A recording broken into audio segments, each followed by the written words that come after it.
Project Zero.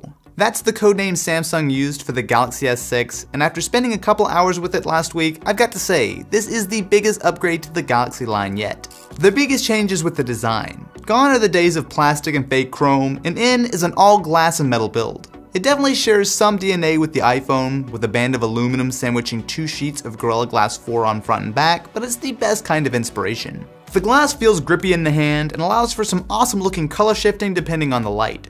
While you do lose the removable back and waterproofing, instead what you get is a phone that finally looks and feels premium. Another big addition is the second model, the Galaxy S6 Edge. This is completely identical to the normal phone, but it curves both edges of the display.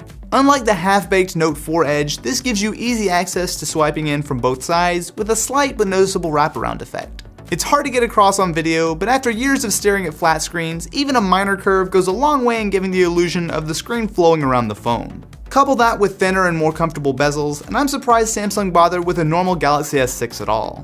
As far as phones go, the GS6 is a spec monster. Inside, it's using an 8-core Samsung Exynos system on a chip, one of the first SoCs based on the new 14nm process. Paired with 3GB of RAM, this is as powerful as it gets right now, and while benchmarks will have to come a bit later, I couldn't get the phone to lag or stutter at all in my time with the device. It's also got a 5.1 Quad HD display with a whopping resolution of 2560 by 1440, putting it at a slightly ridiculous 577 pixels per inch. At this point, I think we're hitting the point of diminishing returns, but there's no doubting that this is a very nice looking screen. Wireless charging is also now built in, which is nice with the added benefit of supporting both Qi and PowerMat, meaning this should work with basically any wireless charging system out there. Samsung Pay. Not the most creative of names, but this is Samsung's take on mobile payments. This works alongside the fingerprint reader and the home button to authenticate, which thankfully now works by tapping instead of swiping, bringing it right in line with Touch ID on the iPhone.